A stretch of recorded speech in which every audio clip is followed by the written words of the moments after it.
Friends, welcome to my channel. तो आज हम बात करेंगे बॉर्डर सिक्योरिटी फोर्स की तरफ से एक नया नोटिफिकेशन है जिसमें टोटल 72 वैकेंसीज आउट की गई है एएसआई की, हेड कांस्टेबल एंड कांस्टेबल की।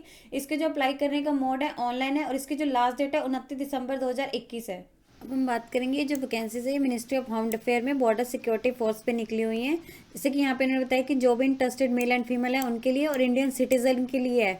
और ये जो वैकेंसीज हैं ये ग्रुप सी की नॉन गेस्टेड और नॉन मिनिस्ट्रल वैकेंसीज हैं बॉर्डर सिक्योरिटी फोर्स की। ऑनलाइन मोड रहेगा इसके अप्लाई करने का। देन यहाँ पे इन्होंने दे रखी है कौन कौन सी पोस्ट है, कौन मतलब आगे उनमें कितनी कितनी वैकेंसीज है। जैसे एएसआई की टोटल एक वैकेंसी है, वो अनरिजर्व कैटेगरी की है। और एचसी यानी यहाँ पे जो है उसकी 4 वैकेंसीज है, 2 उसकी अनरिजर्व कैटेगरी में, एक ओबीसी में और एक एसटी में है। देन एचसी यहाँ पे हेड कांस्टेबल की प्लम्बर में टोटल 2 वैकेंसी है, दोनों जो है वो अनरिजर्व कैटेगरी की है। कांस्टेबल सेवरमैन की 2 वैकेंसी है, एक अनरिजर्व की और एक ओबीसी की है। कांस्टेबल जनरल ऑपरेटर की जो है टोटल 24 वैकेंसीज है, 8 इसमें अनरिजर्व कैटेगरी की है, 2 इसमें ईडब्ल्यूएस की है, 6 इसमें ओबीसी की और 7 इसमें एससी की और एसटी की एक है। और जो है इसमें 2 इसमें लिखा है कि एक्स सर्विसमैन की और 3 जो है यहाँ पे वुमेन की रहेगी। देन यहाँ पे कांस्टेबल जनरेटर मैकेनिक की टोटल 28 वैकेंसीज है, 12 इसमें जो है अनरिजर्व कैटेगरी की है, 2 इसमें ईडब्ल्यूएस की है, 8 इसमें ओबीसी की है, 4 इसमें एससी की है, 2 इसमें एसटी की है और 2 इसमें एक्स सर्विसमैन की और 4 इसमें जो है फीमेल कैंडिडेट की है। देन नेक्स्ट जो है यहाँ पे कांस्टेबल लाइनमैन की टोटल 11 वैकेंसीज है, 6 जो है ओबीसी कैटेगरी की है, एक जो है ईडब्ल्यूएस कैटेगरी की है, 3 जो है ओबीसी कैटेगरी की है, एक जो है एससी कैटेगरी की है और एक एक्स सर्विसमैन की है और एक फीमेल की है। देन जो यहाँ पे इन्होंने टोटल वैकेंसीज बताई हैं, टोटल जो वैकेंसीज हैं वो 72 है। और यहाँ पे इन्होंने पे मैट्रिक्स बताया हुआ है, जहाँ पे जो एएसआई हेड यहाँ पे हेड कांस्टेबल और कांस्टेबल के लिए यहाँ पे दिया हुआ है। जो यहाँ पे इनका 3 का जो है यहाँ पे लिखा हुआ है पे स्केल जो रहेगा, यहाँ पे जो फर्स्ट का एएसआई का दिया हुआ है कि 29,200 से लेके 92,300 तक रहेगा। ये सिर्फ हेड कांस्टेबल का है। इसके अलावा यहाँ पे जो हेड कांस्टेबल कारपेंटर और प्लम्बर का दिया हुआ है 25,500 से लेके 81,100 के बीच रहेगा। और जो रेस्ट है यहाँ पे कांस्टेबल वाले हैं उनके लिए जो रहेगा 21,700 से लेके 69,100 रहेगा। तो यहाँ पे आपने देख लेना एएसआई का अलग दिया हुआ है, हेड कांस्टेबल का अलग है और जो यहाँ पे कांस्टेबल है उनका अलग दिया हुआ है। यहाँ पे जो एएसआई का लेवल 5 का है और जो हेड कांस्टेबल है उनका लेवल 4 का है और जो यहाँ पे कांस्टेबल है उनका लेवल 3 का है। देन यहाँ पे इन्होंने यही बताया कि आपको जो नोटिस वगैरह है इसके ऑफिशियल वेबसाइट पे पब्लिश कर दिया गया, आप वहाँ पे जाके चेक कर सकते हैं। और कैंडिडेट को जो है रेगुलर विजिट करते रहने इसकी एडवाइस दी जाती है।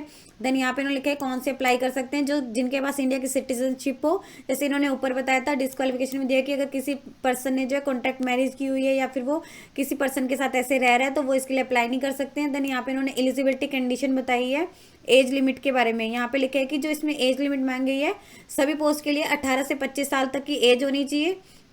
ये जो एज काउंट की जाएगी इसमें आपके जो ऑनलाइन एप्लीकेशन की लास्ट डेट है क्लोजिंग डेट तक काउंट की जाएगी।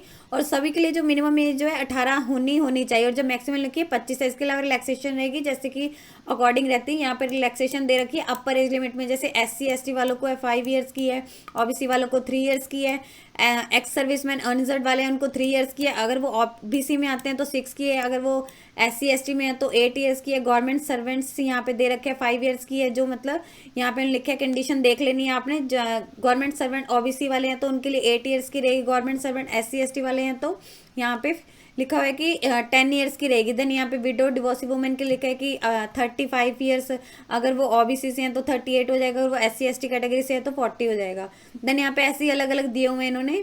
देन यहाँ पे लिखा है कि जो आपका एज ऑफ बर्थ का यहाँ पे प्रूफ काउंट किया जाएगा वो आपका मैट्रिकुलेशन का होगा, इसके अलावा कोई भी प्रूफ जो है एक्सेप्टेबल नहीं होगा। देन लिखा है कि अगर आप जो किसी मतलब रिलैक्सेशन चाहते हैं तो आपको उसका जो रेलिवेंट सर्टिफिकेट है वो अटैच करना होगा जैसे कैटेगरी का। देन यहाँ पे इन्होंने वही दिया हुआ है कि हाँ किसी कॉम्पिटेंट अथॉरिटी से होना चाहिए। यहाँ पे इन्होंने इसकी एजुकेशनल क्वालिफिकेशन बता रखी है कि एएसआई जो ड्राफ्टमैन ग्रेड 3 की वैकेंसी है उसमें जो एसेंशियल क्वालिफिकेशन है मैट्रिकुलेशन होनी चाहिए या उसके इक्विवेलेंट कोई भी स्टडी पास की होनी चाहिए। इसके अलावा आपका डिप्लोमा होना चाहिए ड्राफ्टमैनशिप में यानी sealed from industrial training institute से या उसको इक्विवेलेंट कोई भी रिकॉग्नाइज्ड यूनिवर्सिटी या इंस्टीट्यूट से होना चाहिए। देन डिजायरेबल में लिखा है कि diploma in civil engineer. Then यहाँ पे जो नेक्स्ट वैकेंसी दे रखी है हेड कांस्टेबल कारपेंटर के लिए जो मिनिमम इन्होंने क्वालिफिकेशन मांगी है मैट्रिकुलेशन पास या उसके इक्विवेलेंट कोई भी स्टडी होनी चाहिए विद आपका ITI होना चाहिए, industrial training institute certificate in the trade off, जो भी यहाँ पे दी हुई है कारपेंटर में, प्लस आपके पास 3 ईयर्स का एक्सपीरियंस होना चाहिए इन द रेलिवेंट फील्ड में। जो नेक्स्ट यहाँ पे दी हुई है हेड कांस्टेबल प्लम्बर की है, इसमें भी लिखा है कि आपकी जो मैट्रिकुलेशन होनी चाहिए या उसके इक्विवेलेंट कोई भी स्टडी होनी चाहिए या प्लस आपका ITI होना चाहिए इन द ट्रेड, जो भी यहाँ पे दिया है प्लम्बर का, प्लस आपके पास 3 ईयर्स का एक्सपीरियंस होना चाहिए जो भी इन्होंने रेलिवेंट फील्ड बताया किसी भी रेपुटेड फर्म में। देन जो नेक्स्ट वैकेंसी है कांस्टेबल सिविलमैन की है, यहाँ पे लिखा है कि मैट्रिकुलेशन होनी चाहिए या उसके इक्विवेलेंट कोई भी स्टडी होनी चाहिए विद इसके अलावा आपके पास एक्सपीरियंस होना चाहिए सीवरेज की मेंटेनेंस का, किसी भी जो आपको जो है इसके मतलब क्लियर कर सकें, लेकिन to qualify proficiency test in the trade. Then जो नेक्स्ट वैकेंसी है कांस्टेबल जनरेटर ऑपरेटर की, यहाँ पे लिखे है कि आपके पास मेट्रिकुलेशन या उसके इक्विवेलेंट कोई भी स्टडी होनी चाहिए किसी भी रिकॉग्नाइज्ड बोर्ड से, प्लस आपके पास आईटीआई होनी चाहिए इन द ट्रेड ऑफ, जैसे यहाँ पे लिखा है कि इलेक्ट्रीशियन या वायरमैन या डीजल एंड मोटर मैकेनिक का किसी भी रिकॉग्नाइज्ड इंस्टीट्यूट से, प्लस आपके पास 3 ईयर्स का एक्सपीरियंस होना चाहिए किसी जो भी इनका रिस्पेक्टिव ट्रेड बता रखी है किसी भी रिकॉग्नाइज्ड फर्म में बाय द सेंट्रल या स्टेट गवर्नमेंट के द्वारा। देन जो नेक्स्ट वैकेंसी है कांस्टेबल जनरेटर मैकेनिक की है, यहाँ पे होता है कि मेट्रिकुलेशन या उसके इक्विवेलेंट कोई भी स्टडी होनी चाहिए या फिर आपका आईटीआई प्लस आपके साथ ये जो मेट्रिकुलेशन के साथ साथ आपके पास आईटीआई का डिप्लोमा होना चाहिए डीजल एंड मोटर मैकेनिक में किसी भी रिकॉग्नाइज्ड यूनिवर्सिटी इंस्टीट्यूट से, प्लस आपके पास 3 ईयर्स का एक्सपीरियंस होना चाहिए जो भी ये रेलिवेंट फील्ड बताया हुआ है। नेक्स्ट जो वैकेंसी है कांस्टेबल लाइनमैन की है, इसमें भी यही रहेगी मेट्रिकुलेशन या इसके इक्विवेलेंट कोई भी स्टडी, प्लस आपके पास आईटीआई होनी चाहिए इन the trade off electric wireman या फिर लाइनमैन, यहाँ पे लिखा है, प्लस आपके पास 3 ईयर्स का एक्सपीरियंस होना चाहिए इन द रिस्पेक्टिव ट्रेड जो भी इन्होंने बताई है किसी भी स्टेट या गवर्नमेंट सेंट्रल या गवर्नमेंट के द्वारा जो रिकॉग्नाइज्ड हो।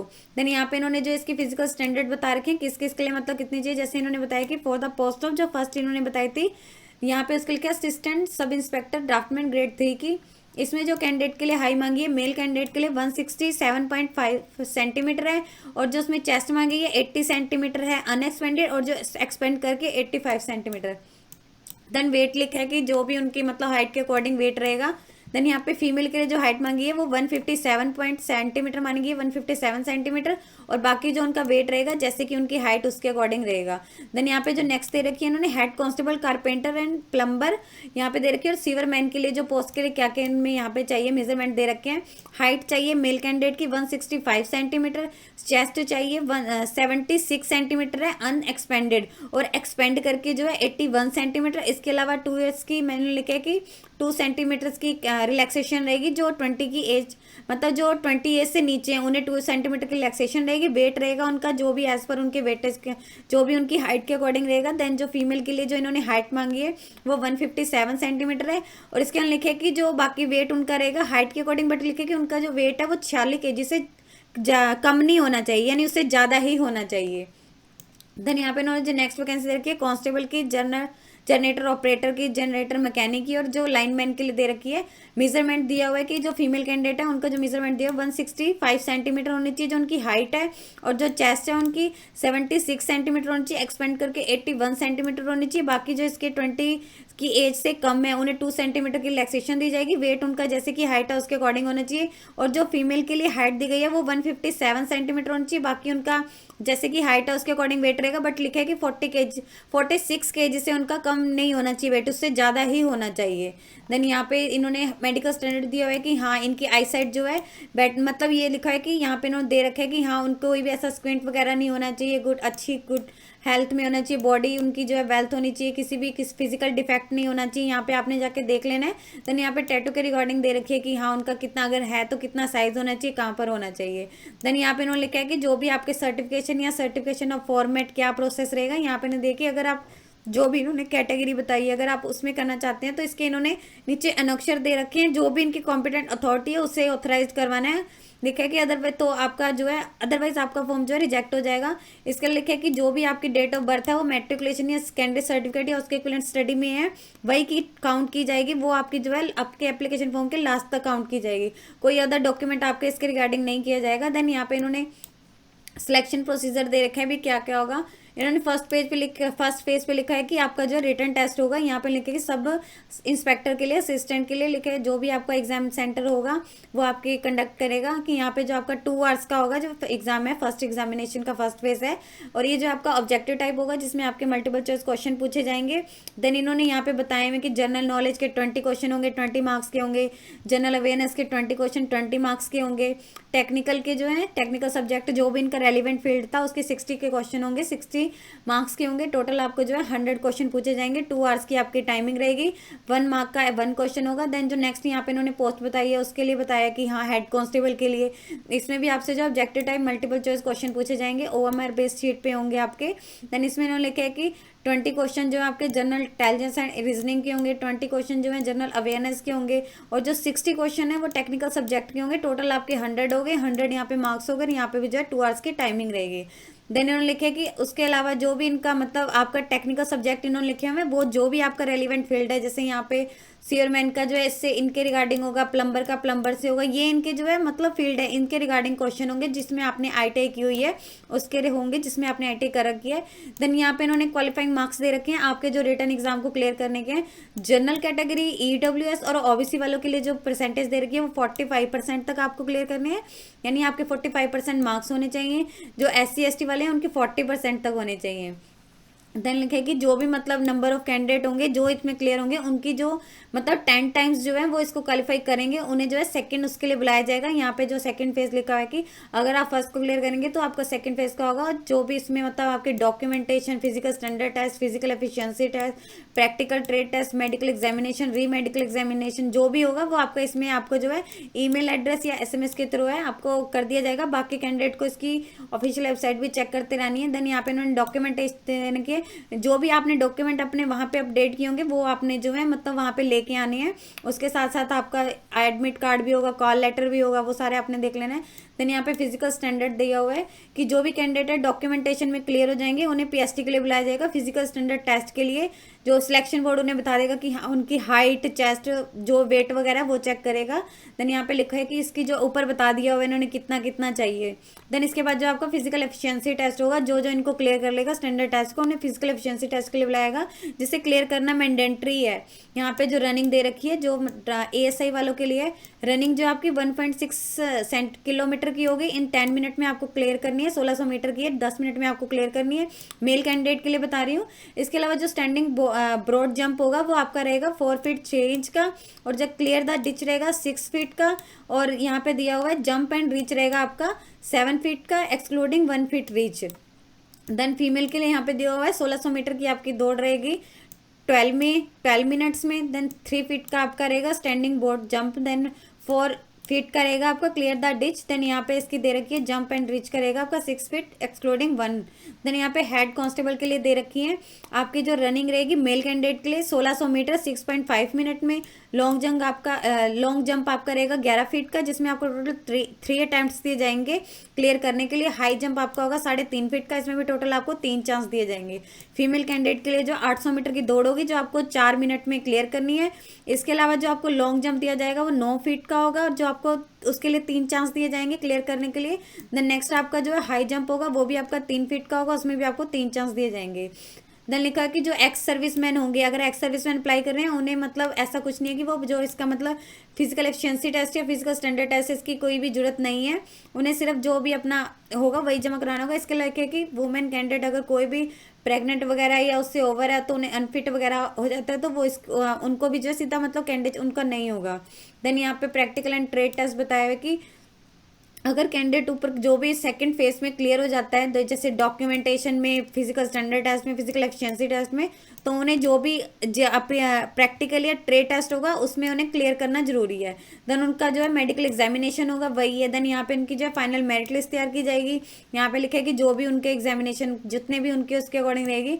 अगर टाई आता है तो किस किस में मतलब होगा, किन किन को प्रेफरेंस दी जाएगी। देन इसमें इन्होंने लिखा है कि कैसे अप्लाई करना है, या आपको जो है ऑनलाइन मोड से ही सिर्फ अप्लाई करना है, कोई अदर मोड इसके लिए एक्सेप्टेबल नहीं है। और इसके जो एप्लीकेशन है वो स्टार्ट हो चुकी है 15/11 से। यहाँ पे आपने जैसे कि बताया यहाँ पे इसकी साइट है, और इसकी जो लास्ट डेट रहेगी वो 29 दिसंबर 2021 12 बजे से पहले पहले आपने कर देने हैं। देन अब हम बात करेंगे एप्लीकेशन फीस एंड आपका जो है पेमेंट ऑफ मोड क्या रहेगा। जो कैंडिडेट को फीस पे करनी है वो 100 रुपीज़ है, उनकी एग्जामिनेशन फीस होगी। यहाँ पे उन्होंने पेमेंट मोड्स दिए हुए हैं। फर्स्ट आप करेगा नेट बैंकिंग, किसी भी यहाँ पे बैंक की लिखा हुआ है एनी बैंक। देन नेक्स्ट आप करेगा किसी बैंक की क्रेडिट या डेबिट कार्ड से भी आप पे कर सकते हैं। देन लिखा है कि आप किसी भी अपने नियरेस्ट कॉमन सर्विस सेंटर से भी जाके पे कर सकते हैं। और किन किन कैंडिडेट्स को फीस पे नहीं करनी है, इस लिखा है जो फीमेल कैंडिडेट है उन्हें पे नहीं करनी है। इसके अलावा जो SC कैटेगरी से या ST कैटेगरी से या BSF सर्विंग पर्सनल है या फिर एक्स सर्विस मैन है उन्हें कोई भी फीस पे नहीं करनी है। फीस आपकी जो पेमेंट का मोड रहेगा वो आपको सिर्फ ऑनलाइन मोड से ही पे करनी है। आपने जो एक बार फीस पे कर दी है वो किसी भी सर्कमस्टांसिस में रिफंड नहीं की जा सकती है। और आपने मतलब इनकेस अगर आपने फीस पे नहीं की है, जो भी उनमें कैटेगरीज हैं जैसे कि इन्होंने बताया हुआ है कि उन कैटेगरीज को पे करनी है, अगर उन्होंने नहीं पे किया तो उनका फॉर्म सीधा लिखे कि एक्सेप्ट नहीं किया जाएगा। देन यहाँ पे इन्होंने जो इसके सेंटर दे रखे हैं कौन कौन से रहेंगे, डिफरेंट भी, हाँ यहाँ पे इन्होंने दे रखी है नेम ऑफ सेंटर गुवाहाटी में, यहाँ पे ये एड्रेस दिया हुआ है, रिस्पॉन्सिबिलिटी इनकी है। देन सेकंड जो कोलकाता में एड्रेस एड्रेस है एंड यहाँ रिस्पॉन्सिबिलिटी देखिए। द नेक्स्ट जो है हजारीबाग का है, दिल्ली का, जोधपुर का, जलंधर का, बेंगलुरु एंड गांधीनगर, इंदौर एंड जम्मू। ये आपके टोटल इन्होंने 10 सेंटर दे रखे हैं, ये उनके एड्रेस हैं। यहाँ पे लिखे कि कोई भी इन्होंने जैसे कि यहाँ पे एग्जाम के सेंटर बताए, ये किसी भी मतलब चेंज भी हो सकते हैं या बाकी जो भी मतलब उनका डिसीजन होगा। देन यहाँ पे इन्होंने इंस्ट्रक्शंस दे रखे हैं, अप्लाई करने से पहले दिया हुआ है कि कैंडिडेट को इसकी जो भी क्राइटेरिया है, educational qualification, technical qualification, age, physical standard, physical efficiency test check कर लेना कि वो इसके लिए एलिजिबल है या नहीं है। क्योंकि बीएसएफ के पास इन्होंने लिखा है कि बीएसएफ राइट करते हैं कि हाँ उन्हें कहीं भी लगता है किसी भी स्टेज पे कि हाँ उनका जो है वो इसके लिए एलिजिबल नहीं है, तो उनको जो है सीधा मतलब डिस्क्वालीफाई कर देगा। देन लेके कैंडिडेट अगर वो रिलैक्सेशन चाहता है किसी भी कैटेगरी में, like government servant, EWS, BC, OBC जन, तो उन्हें जो है इसका रेलिवेंट सर्टिफिकेट अटैच करना होगा जो इनके इन्होंने फॉर्मेट में बताया हुआ है। देन वही है कि हाँ उनका जो भी सर्टिफिकेट होगा, यहाँ पे इन्होंने दिया कि अगर उन्होंने अपना एप्लीकेशन फॉर्मेट जो है, अपना एप्लीकेशन जो है अच्छे से सबमिट कर दिया है, तो उन्होंने अपना जो है प्रिंट आउट निकलवा लेना है अपने एप्लीकेशन फॉर्म का फ्यूचर रेफरेंस के लिए कि हाँ उन्हें कहीं भी मतलब ऐसा इशू ना हो। इसके अलावा कैंडिडेट को एडवाइस दी जाती है कि उन्होंने जो अपनी करेक्ट और ईमेल आईडी ही उसमें भरनी है, जो करेक्ट और एक्टिव ईमेल आईडी और जो है मोबाइल नंबर भरना है ऑनलाइन एप्लीकेशन में, क्योंकि जो भी उसके कॉरेस्पॉन्डेंस हैं कोई भी उन्हें आता है तो वो उनकी ईमेल आईडी और वो एसएमएस पे ही आएगा। वो इन्होंने लिखा है कि उन्हें जो है अच्छे से नोट डाउन कर लेना है, अगर चाहे तो आप उसका प्रिंट आउट भी निकलवा सकते हैं। लिखे कि ऑनलाइन एप्लीकेशन जो केवल एक ही एप्लीकेशन लिया जाएगा एक कैंडिडेट के द्वारा, जैसे इन्होंने यहाँ पे बताया कि कैंडिडेट ने अपनी जो भी डिटेल्स भरनी है और एक बार क्लियरली भरनी है, लाइक जैसे कि उनका दिया हुआ है यहाँ पे कैंडिडेट नेम, फादर नेम, ये सब कुछ उन्होंने अच्छे से क्लियर भर लेना है। कैंडिडेट ने अगर अपने जो है वहाँ पे फोटोग्राफ है ब्लर लगाई है या सिग्नेचर नहीं किया तो उनका फॉर्म रिजेक्ट है। यही सब कुछ दिया है कि हाँ उन्होंने देख लेना है कि अपने जो भी एसेंशियल डॉक्यूमेंट है वो उन्होंने भरे हैं नहीं भरे हैं। देन यहाँ पे अगर उन्होंने वो फिजिकली हैंडीकैप कैटेगरी में है तो वो इसके लिए अप्लाई नहीं कर सकता एग्जामिनेशन के लिए। मोबाइल नंबर वगैरह, मोबाइल फ़ोन, कैलकुलेटर या कोई अदर इलेक्ट्रॉनिक गैजेट आप एग्जामिनेशन सेंटर के अंदर नहीं ले जा सकते। रिक्वायरमेंट ऑल इंडिया में कहीं भी की जा सकती है। जो भी सिलेक्टेड कैंडिडेट होंगे वो भी जो by BSF act and rule के अकॉर्डिंग ही है गन किए जाएंगे। देन यहाँ पे लिखा है कैंडिडेट को कोई भी टीए दिए नहीं दिया जाएगा, उन्हें खुद का अरेंज करना होगा जब भी उनका पूरे रिक्वायरमेंट प्रोसेस के दौरान। देन वही सब कुछ है यहाँ पे कि हाँ डिपार्टमेंट है उनके पास राइट है कि वो कोई भी एडवर्टीजमेंट में चेंज कर सकता है या कैंसिल भी कर सकता है। और कैंडिडेट को एडवाइस की जाती है कि वो इसकी जो वेबसाइट है time to time regularly check करता रहे कि हाँ भाई ऐसा कोई इशू तो नहीं आ रहा है। देन लिखे कि अगर कोई भी उनको लगता है कि हाँ मिसकंडक्ट हुआ है कहीं पे तो उनके रिगार्डिंग है, अगर उन्होंने कोई phone, mobile phone accessory use किया है उनके एग्जाम वगैरह में, देन यहाँ पे इन्होंने वही दिए हुए हैं। यहाँ पे इन्होंने कुछ इसके दिए हुए हैं कि हाँ आपको कुछ जैसे आप इसमें ऑनलाइन करेंगे क्या होगा। फर्स्ट में आपका जो है इस पर यहाँ पे लिखा है कि वन टाइम रजिस्ट्रेशन, आप पासवर्ड आपको कैसे करनी है, आपको रजिस्टर करना होगा। देन आपको जो आपकी फर्स्ट स्टेप में वही होगा कि आपको रजिस्ट्रेशन करनी है। देन एक आपको लॉगिन आईडी और पासवर्ड आ जाएगा। देन आप उसमें लॉगिन करेंगे, अपने अपना एप्लीकेशन फॉर्म फिल करना है। देन स्टेप 3 में आपको जो इसकी फीस वगैरह पे करनी है, वही सब कुछ है इसमें। आपको डॉक्यूमेंट वगैरह अपलोड करने हैं। फीस लिखा है कि हाँ आपको उसके गेटवे पे ले जाएगा। देन यहाँ पे इन्होंने इनके सबके फॉर्मेट दे रखे हैं कि हाँ कौन कौन से मतलब किस किस का है। जैसे यहाँ पे इन्होंने दिया है कि बैकवर्ड क्लास का ये फॉर्मेट चल सकता है, या कैंडिडेट लिया नॉन क्रीमी लेयर से हैं जो ओबीसी वाले हैं उन्हें ही कोई कंसेशन वगैरह दिया जाएगा। देन ये इन्होंने सबके सर्टिफिकेट यही दिए हुए हैं। तो आपको ये पूरी जो है इसको अप्लाई जो करना है आपको ऑनलाइन ही करना है, वो इसकी आप ऑफिशियल वेबसाइट से जाके कर सकते हैं। यदि आपको इससे रिलेटेड और अधिक जानकारी चाहिए तो आप इसकी ऑफिशियल वेबसाइट पर जाकर चेक कर सकते हैं, जिसका लिंक मैं आपको डिस्क्रिप्शन बॉक्स में डाल दूंगी। यदि आपकी इस वीडियो से रिलेटेड कोई भी क्वेरी है तो आप हमें कमेंट सेक्शन में लिख के बता सकते हैं। वीडियो अच्छी लगी है तो प्लीज़ लाइक एंड शेयर। इस तरह के और इन्फॉर्मेटिव वीडियोज़ को देखने के लिए आप हमारे यूट्यूब चैनल को सब्सक्राइब कीजिए।